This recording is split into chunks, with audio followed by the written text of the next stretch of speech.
Masterclass Volume 8 with Magnus Carlsen received a big update, especially a huge chunk of analyzed games by Daniel King. So I thought I'd ask you a couple of questions about Magnus. Welcome to the show, Daniel. Thank you for taking your time here. Nice to be here. Hi. So you put a lot of effort into the updated Masterclass. Did you ever meet him? Did you ever talk with him? Did you do something? Yeah, professionally, I've known him for a very long time. And well, I wouldn't say he's the easiest person to interview. Okay. But he kind of tells us it is. It depends what mood he's in. But that can be interesting. I respect that. I totally respect him as a chess player. And he shoots from the hip. If he doesn't like what you're asking, he doesn't suffer fools gladly, and that's okay. I'm used to that. Yeah, some honesty is not a bad thing after all. Well, it's not about honesty. I think most chess players are honest. It's about frankness. All right. And okay. sometimes that's a different thing. Yeah, and true. Sometimes he's very frank, but that's okay. I wouldn't say he's particularly diplomatic, but again, that can be very interesting for an interviewer because you get someone who expresses their feelings very, very clearly, and so I relish the opportunity to interview Magnus, and I have done over the years, and you get some really interesting things said by him. So yeah, that's my professional relationship with Magnus. Sounds great. Talking about Magnus and his games, which of the games you've analyzed is your personal favorite, and for which reason? Right.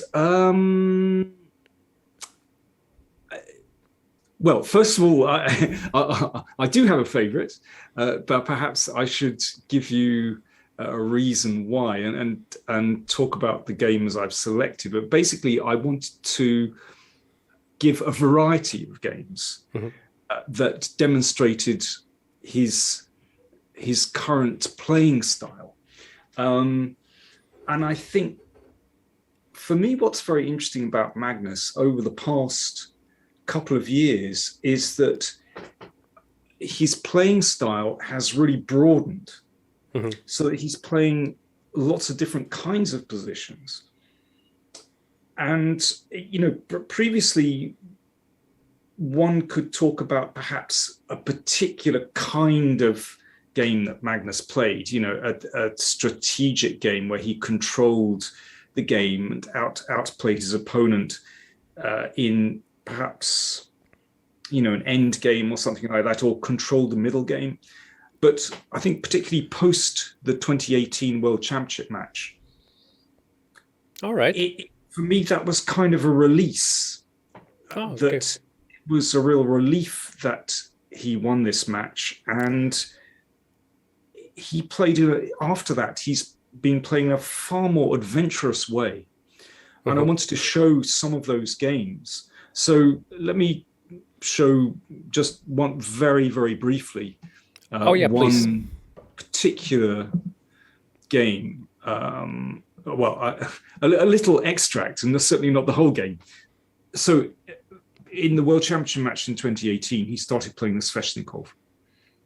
So that persisted through certainly the first half of 2019. And in this game, it led to this, really imbalanced position, which Caruana also played against Carlsen. So it's a really sharp position. And this game, you can see, these strange pawn moves on the king side. Yeah. This queen is way across on the other side of the board. And, well, very quickly, it led to a position where I'm just going to go to a few moves time. Here is where, and this move, I think, shows the kind of thing that Carlsen was introducing into his game. So in this position, he simply castled. He doesn't have to play like this. he simply castled, giving up the h-pawn, and just carried on. Now, it just means that he gains a tempo, one tempo basically, just threw a pawn away. But he's just not hanging around at all, and that's a difference in his style. You know, he was far more prepared to risk things, but also it shows that he's absolutely route one. He's a very incredibly direct player. You know, he has a plan, he carries it out. You know, there's no sort of procrastination. So, you know, I thought that was very interesting, and this game against Karjakin is just absolutely brilliant. However, that's not my favorite game. Okay. My favorite game is actually this beautiful end game that he played against Anish Giri. And this was played in the Skilling Rapid Play tournaments, this online Rapid Play event at the end of 2020. And I would just very quickly share screen again. So just 1 second. It builds up to the excitement a bit, so that's great. Oh, this is really dramatic, yes. The tension. Yeah. Oh my God, what's happening? Well, we do, so this is not a Sveshnikov. It's Giocopiano, Carlsen with black against Anish Giri. So, I mean, Giri is someone that takes his theory very seriously. Indeed, But here in this position, so the knight comes out, attacking f2.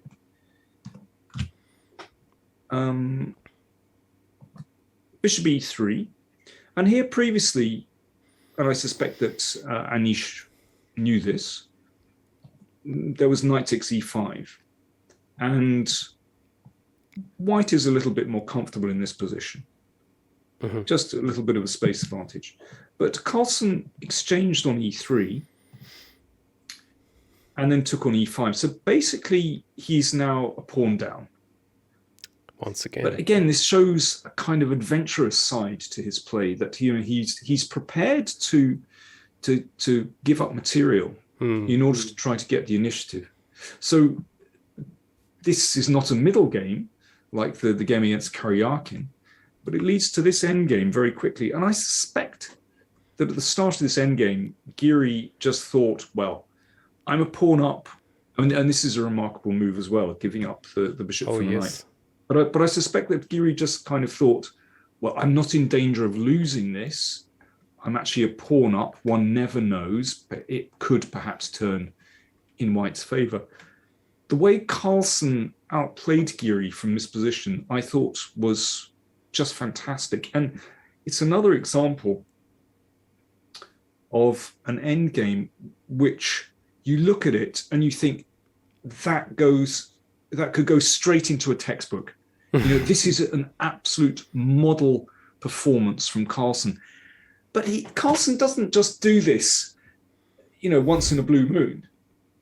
You know, he's producing these kind of endgame performances, absolutely sublime endgame performances, elegant endgame performances in practically every tournament. So, for example, I mean, we're talking in October 2021.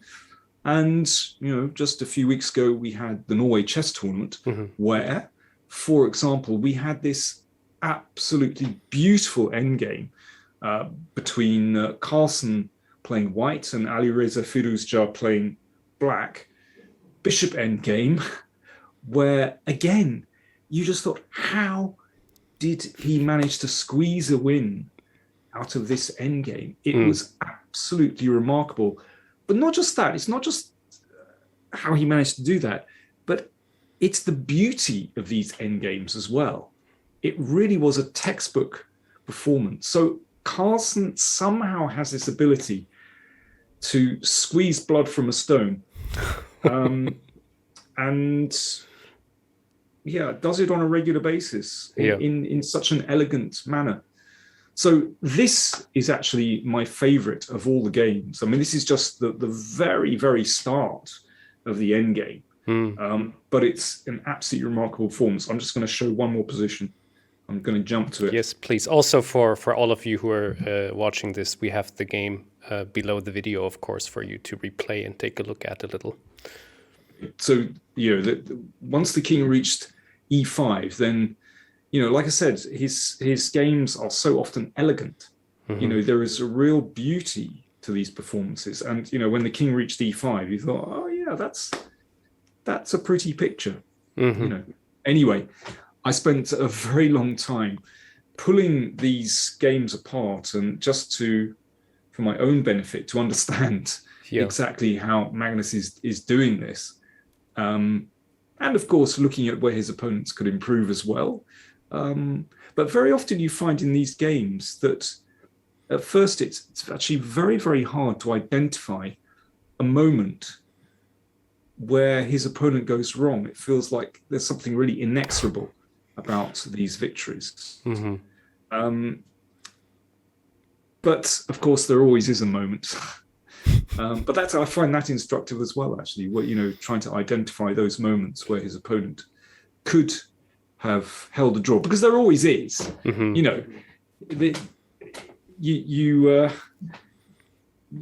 need the cooperation of your opponent if you're going to win a game. That's a normal chess game. It is indeed, yeah. It's full of mistakes sometimes, and then it leads to this, and Magnus is absolutely brilliant with this. Like, following up on this, the best chess players in the world, if you would make a list, on which place would Magnus remain? What do you think? I'm not very good at these kind of lists, because frankly, I find them a slightly fruitless exercise. I see. Because I think comparing players from different ages, Karjakin could only play against the best players in the world at that time. So, I don't know. I don't. You don't participate in that, but I got you. Productive use of energy. However, that sounds good though. Yeah. However, I would say in terms of results, people talk about Fischer, but Fischer was only at the top for actually a brief moment. A few years, and then disappeared. Kasparov. Well, I think in terms of the kind of modern professional game, then Kasparov was at the top from, let's say, 1984, 85 till around about 2000. One could say even a little longer than that, although it was unclear after 2000. So let's say at least 15 years at the very top, winning not just the World Championship matches, but actually just a string of tournaments. So I think in the modern professional era, Kasparov is something else. Carlsen, now there are simply more tournaments being played nowadays, even compared with Kasparov's era. And there's online chess. So again, the whole chess scene has changed completely. So it's actually very, very difficult to compare the two. However, Carlsen has been at the top for quite a long time now. When did he first hit number one on the ELO list? Was it 2010 or 2011, something like that?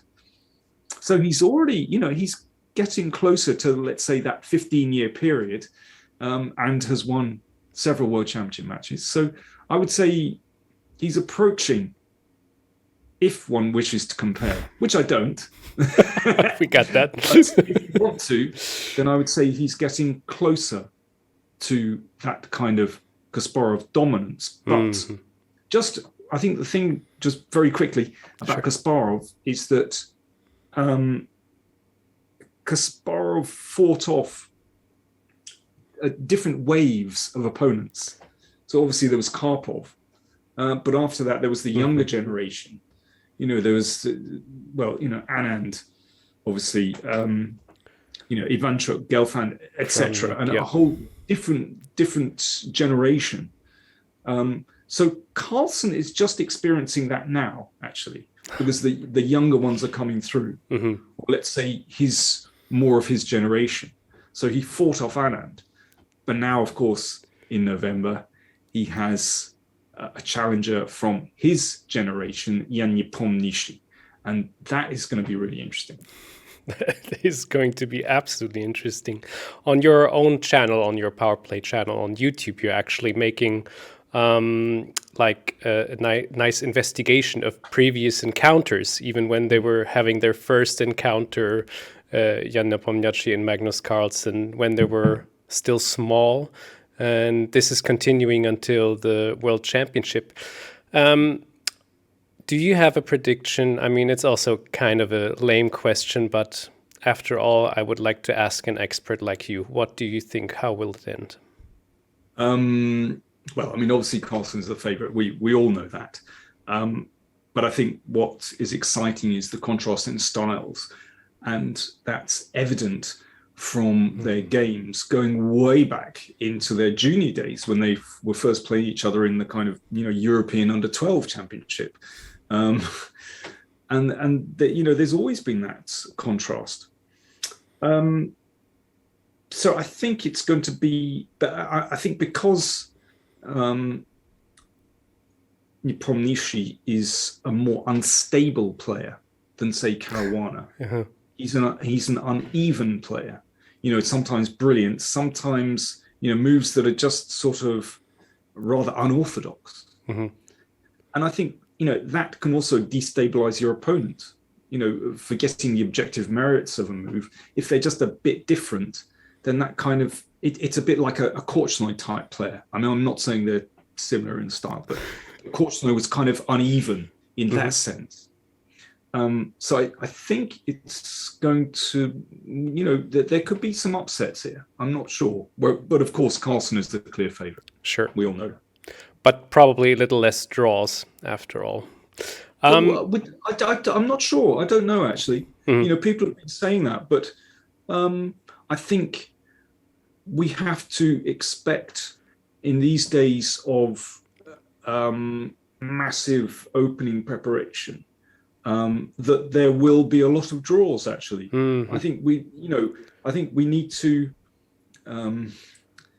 not raise expectations, maybe lower expectations in that sense. And it always frustrates me, actually, because I love the World Championship matches. For me, they're still the absolute pinnacle of the chess scene. Mm-hmm. But you always hear these guys, oh, it's really boring, there's loads of draws. That's part of it. That's part of World Championship matches. And actually, it's incredibly nuanced that the players are just sizing each other up and maybe discovering, what systems have they analyzed? What are they favoring as far as opening systems go? Is there something, is there a wrinkle there I can try to exploit?